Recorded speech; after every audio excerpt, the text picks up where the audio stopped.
साथियों नमस्कार। Relevant TPC group D के लिए आप साइंस से क्वेश्चन पढ़ रहे होंगे कहीं से, तो एक बार हमारे आपके अपने चैनल पे आकर के देखिएगा। ग्रुप डी के लिए हम विशेष तौर पे साइंस के लिए तैयारी कराते हैं। कारण ये है कि हम खुद ग्रुप डी में हैं और ग्रुप डी के लिए आपको बताते हैं। इससे ऊपर वाले में बताएँगे तो लोग कमेंट करेंगे कि आप चले हैं ग्रुप डी की नौकरी करते हैं और इज़िली हम इसको नहीं ले आते हैं। देखिए, ऑप्शन देखिए क्वेश्चन है कि सिस्मोग्राफ से मापा जाता है, क्या मापा जाता है? भूकंप की तीव्रता है, आंधी का वेग है, मौसम की आर्द्रता है और तापमान है। तो इसमें जो भूकंप की तीव्रता को मापते हैं, सिस्मोग्राफ जो होता है भूकंप की तीव्रता को मापते हैं और रिएक्टर स्केल पे मापते हैं। आंधी का वेग जो होता है इसको मापने के लिए जिसे होता है बैरोमीटर, धड़ाम से गिरना मतलब कि उसका डाटा गिरना वो आता है। मौसम की आर्द्रता, वेदर की ह्यूमिडिटी उसी से नापते हैं और तापमान को नापने के लिए थर्मामीटर का प्रयोग करते हैं। तो इसमें सिस्मोग्राफ मापने के लिए जो होता है भूकंपरोधी होता है, भूकंप मापने के लिए होता है, भूकंप की तीव्रता मापने के लिए होता है। ऑप्शन ए सही हो जाएगा। सूर्य की किरणों की तीव्रता मापने वाले उपकरणों को क्या कहते हैं? आपको इसमें से बताना है कि सूर्य की किरण को मापने के लिए इसमें से क्या प्रयोग करते हैं? तो देखिए, एस्ट्रोमीटर है, कैक्सोग्राफ है, एक्टियोमीटर है और बैरोमीटर है। तो सूर्य की किरणों को मापने के लिए एक्टियोमीटर का प्रयोग करते हैं, इसमें से हो जाएगा सी। किरणों की तीव्रता को मापने के लिए एक्टियोमीटर का प्रयोग करते हैं। बैरोमीटर का आप लोग जानते हैं कि वायुमंडल की दाब को मापने के लिए किया जाता है। देखिए, एक्स-रे का आविष्कार किसने किया था? ये बहुत लोगों को पता होगा, आप लोग बताइएगा इसका आंसर क्या होगा? बहुत ही इंपॉर्टेंट है। इसमें से रोंटगन होंगे, ऑप्शन बी सही हो जाएगा। रिएक्टर स्केल निम्नलिखित तापमान तीव्रता मापता है किसका? रिएक्टर जो इसको अभी हम लोग पढ़ते हैं सिस्मोग्राफ जो नापता है वही रिएक्टर यानी कि भूकंप के लिए होता है। ऑप्शन ए सही हो जाएगा। देखिए, गहराई होता है, समुद्र की गहराई मापने के लिए फाइडोमीटर का प्रयोग करते हैं। खाद्य ऊर्जा को हम किस इकाई से माप सकते हैं? खाद्य ऊर्जा को तो कैलोरी में मापते हैं, कैलोरीमीटर से मापते हैं, इसका हो जाएगा ई। और तापमान मापने के लिए अगर केल्विन का प्रयोग करते हैं। जूल जो होता है ऊर्जा और कार्य और ऊर्जा का मात्रक जूल होता है। ठीक है, इसका आंसर क्या हो जाएगा? कैलोरी हो जाएगा। खाद्य ऊर्जा को हम नापने के लिए किसका प्रयोग करते हैं? तो कैलोरी का।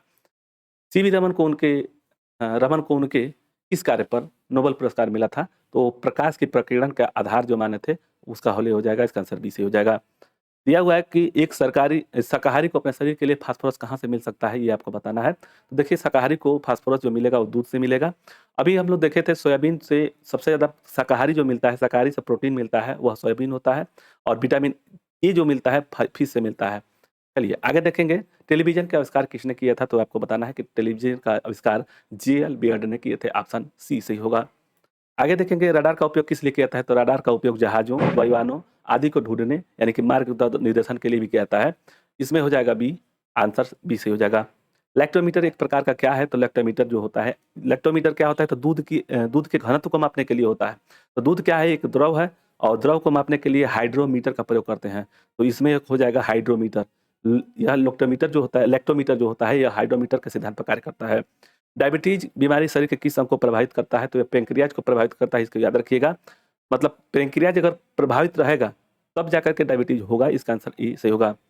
रोग मतलब इसमें से दिया है, यहाँ भरना है के माध्यम से होने वाला रोग कौन सा रोग होता है? टाइफाइड है, प्लेग है, किससे? तो यह हैजा जो होता है, हैजा रोग पानी के माध्यम से होता है। इसका आंसर हो जाएगा हैजा, यानी कि पानी के माध्यम से जो होने वाला रोग होता है उसको हैजा बोलते हैं। इसका आंसर डी से हो जाएगा, कालरा बोलते हैं। निम्नलिखित में से कौन सा रोग विषाणु से होता है? ये आपको बताना है। विषाणु से होने वाले रोग कौन से आते हैं? तो विषाणु से रोग होने वाले वह सभी हो जाएंगे, मम्पस, पीलिया और चेचक, ये तीनों हो जाएंगे। 1 किलोग्राम वायु को संपीड़न में संपीड़ित करने के लिए किया गया कार्य न्यूनतम होगा। यह सूचकांक का नाम क्या है? तो एक हो जाएगा, ऑप्शन ई सही हो जाएगा। नेक्स्ट है एक यंत्र जो दशमलव को द्विधारी अंक में बदलता है। इसमें से एंकोडोर बोलते हैं, एंकोडर बोलते हैं। इसका आंसर हो जाएगा बी। यह है कि आर्द्रता मापने वाले यंत्र को क्या कहते हैं? आर्द्रता को मापने के लिए यानी कि द्रव के घनत्व को मापने के लिए हाइड्रोमीटर का प्रयोग करते हैं और वायु की आर्द्रता को मापने के लिए करेंगे तो वह हाइग्रोमीटर करेंगे। इसको याद रखिएगा, हाइग्रोमीटर। थर्मामीटर हमारे तापमान को मापने के लिए होता है। थर्मामीटर में पारा का प्रयोग किया जाता है। बैरोमीटर जो होता है वायुमंडल के दाब को मापने के लिए कार्य किया जाता है। आगे देखेंगे, मानव में प्लाज्मोडियम का संक्रमण उत्पन्न होता है किसके द्वारा? मतलब प्लाज्मोडियम से होने वाला उत्पन्न जो संक्रमण होगा वह मलेरिया होगा। याद रखिएगा, मलेरिया होगा। और कौन किसके काटने से प्लाज्मोडियम होता है? तो वो होता है मदाई एनोफिलीज होता है। ऑप्शन डी से हो जाएगा इसमें। रेलगाड़ियों में डायनोमोमीटर का कार का प्रयोग होता है किस लिए? तो पटरियों की अवस्था को रिकॉर्ड करने के लिए होता है। इसका आंसर डी से हो जाएगा। नियॉन लैंप का आविष्कार निम्न में से किसके द्वारा किया जाता है? नियॉन लैंप का आविष्कार जो होता है आविष्कार किसके द्वारा किया गया था? तो वह जॉर्जस कोलार्ड के द्वारा किया गया था। ऑप्शन बी से हो जाएगा। सर्वात्रिक गुरुत्वाकर्षण नियम का प्रस्तुतकर्ता कौन थे? तो वह हो जाएंगे न्यूटन। गुरुत्वाकर्षण के नियम को प्रयोग करने वाले कौन थे? तो न्यूटन थे। गैलीलियो ने दूरबीन बनाए थे। कापरनिकस ने सूर्य के चारों पृथ्वी को घूमने के बाद बताए थे।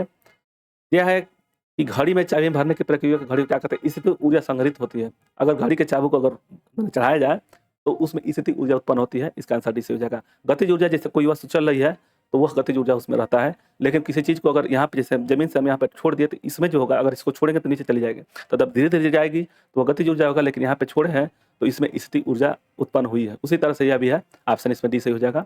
पहाड़ पर चढ़ते समय व्यक्ति आगे की ओर झुकता है, इसमें क्यों? क्योंकि अस्थायित्व में वृद्धि होती है, ऑप्शन डी सही हो जाएगा। नेक्स्ट है, समुद्र के पानी का घनत्व बढ़ जाता है जैसे-जैसे उसमें गहराई और खारापन बढ़ता है, वह उसका घनत्व बढ़ने लगता है, तो ऑप्शन डी सही हो जाएगा। नेक्स्ट है, किसी झील के जल का गुण अन्य द्रव जैसा ही हो तो बहुत अधिक ठंड पड़ने पर झील का जल क्या होगा? ऊपर की तली की ओर जाएगा, ऑप्शन ए सही हो जाएगा। नेक्स्ट है, आर्द्रता मापी यंत्र की सहायता से निम्नलिखित में से किसका मापन किया जा सकता है आर्द्रता मापने के लिए? तो यह हो जाएगा अपेक्षित आर्द्रता हो जाएगा, अपेक्षित आर्द्रता। रिलेटिव ह्यूमिडिटी जो होती है, इसका आंसर हो जाएगा। दूध की परिशुद्धता मापने के लिए लैक्टोमीटर का प्रयोग करते हैं, और द्रवों की अपेक्षित घनत्व को मापने के लिए जो प्रयोग करता है वो हाइड्रोमीटर का प्रयोग करते हैं। और जो लैक्टोमीटर जो होता है ना, दूध की जो परिशुद्धता मापने के लिए करते हैं, वह सिद्धांत पर, किसके सिद्धांत पर? कि द्रव के अपेक्षित घनत्व के सिद्धांत पर कार्य करता है। वायुमंडलीय दाब जो होता है बैरोमीटर के कार्य करता है, और इसमें अपेक्षित आर्द्रता होती है, जो आर्द्रता मापने के यंत्र होते हैं। ऑप्शन सी हो जाएगा। नेक्स्ट है, प्रेशर कुकर में भोजन शीघ्रता से पक जाती है क्योंकि जब भोजन में अगर मान लीजिए दाब अधिक होगा, यानी कि उच्च दाब के कारण से क्वथनांक बढ़ जाता है, इसका आंसर सी से हो जाएगा। यह है कि वायुमंडल की वह परत जो रेडियो तरंगों को वापस पृथ्वी पर वापस करती है, उसे क्या कहते हैं? देखिए, पृथ्वी पर, जैसे पृथ्वी का एक लेयर है, मान के चलिए यहाँ पे, तो इसमें जो लेयर होते हैं, इसमें 4 लेयर हैं, 5 लेयर हैं। पहला है क्षोभ मंडल, दूसरा है समताप मंडल, तीसरा है मध्य मंडल, चौथा है आयन मंडल, और 5वां है बहिर्मंडल। तो जिसमें से जो आयन मंडल होता है, आयन मंडल से लौट के आता है, उसको क्या बोलते हैं? आयनोस्फीयर बोलते हैं, इसका आंसर सी से हो जाएगा।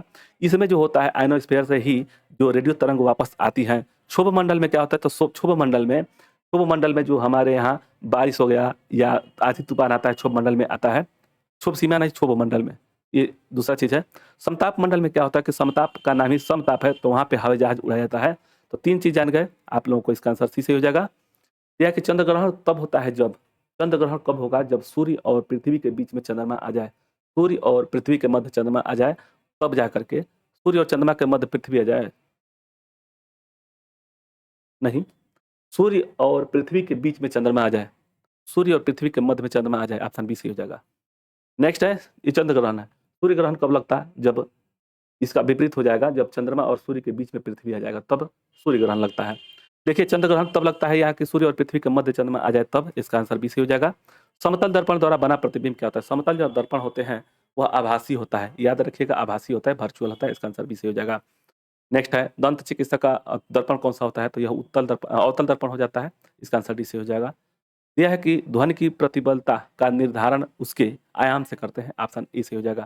ध्वनि की जो प्रबलता निर्धारण करते हैं उसके आयाम से करते हैं, ऑप्शन ए सही होगा। ध्वनि की उच्चतम वेग किस उच्चतम वेग से क्या होगा? तो इसका हो जाएगा 30 यानी कि 30 डिग्री सेल्सियस उसके वायु से होता है, ऑप्शन बी से हो जाएगा।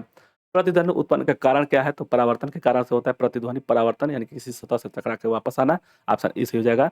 निम्नलिखित में से कौन सा पदार्थ विद्युत चुम्बकों को बनाने के लिए प्रयुक्त होता है? तो इसमें से विद्युत चुम्बक को बनाने के लिए नर्म लोहा का प्रयोग करते हैं, ऑप्शन सी सही होगा।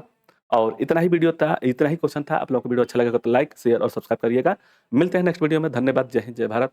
और इसका पीडीएफ इसी वीडियो के डिस्क्रिप्शन में मिल जाएगा। धन्यवाद।